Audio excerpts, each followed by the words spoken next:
Le point de vue sans concession d'Axel de Tarlé, le Zoom Écho d'Europe 1 Matin. Bonjour Axel. Bonjour Bruce. La fameuse taxe sur les très hauts revenus à 75% pourrait devenir la taxe à 66%. C'est la recommandation du Conseil d'État selon un article du Figaro.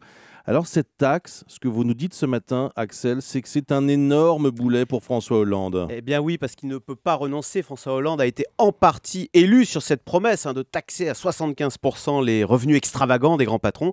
Mais en pratique, ça se révèle inapplicable et contre-productif. Alors inapplicable, c'est le Conseil constitutionnel qui le dit. On ne peut pas prendre aux gens 75% de ce qu'ils gagnent. C'est trop, c'est confiscatoire. Apparemment, le seuil maximum serait précisément de 66,66%. Là, on perd un peu le symbole quand même. Oui, et il y a un deuxième symbole qu'on va perdre. D'ailleurs, François Hollande voulait frapper, souvenez-vous, les Français qui gagnaient plus de 1 million par mois.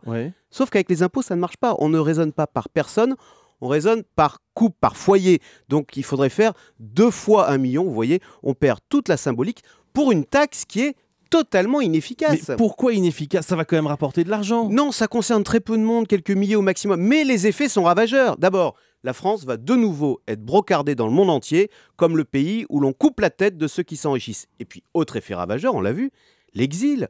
On peut le regretter, mais la nature humaine est ainsi faite que quand vous prenez aux gens 75 ou 66% de ce qu'ils gagnent, ils s'en vont. D'autant que, casse-tête supplémentaire, toujours selon le Conseil d'État, il faudrait prendre en compte également les revenus financiers, les dividendes qui étaient jusque-là épargnés. Donc, en clair, après Gérard Depardieu, on risque de perdre Liliane Bettencourt qui, elle aussi, va partir en Belgique. Donc, vous voyez, c'est inapplicable et toxique. Bon, donc si on vous écoute bien, on ne peut rien faire contre ces revenus extravagants des grands patrons. Eh bien écoutez, à côté de chez nous, les Suisses ont trouvé une autre solution avec leur fameuse votation. On demande aux actionnaires, en Assemblée Générale, ce qu'ils pensent du revenu de leur PDG. Et si c'est trop, ils sanctionnent. Et les petits porteurs, vous savez, ils sanctionnent. Donc voilà une piste pour le gouvernement, abandonner cette taxe à 75% et demander aux petits porteurs de devenir le juge de paix. Alors on attend toujours une confirmation officielle du gouvernement sur cette taxe qui passerait à 66%.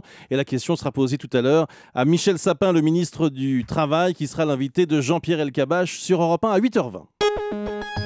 Le chiffre du jour, 10 millions d'euros. C'est ce que rapporte la location des lieux publics pour des tournages de films, que ce soit dans les ministères ou même à l'Élysée. D'accord. On peut louer. Le dernier film, par exemple, L'exercice de l'État avec Michel Blanc, a été tourné en partie dans la cour de l'Élysée. Excellent film avec Olivier Gourmet aussi, l'histoire d'un ministre, un ministre des Transports. Merci beaucoup Axel.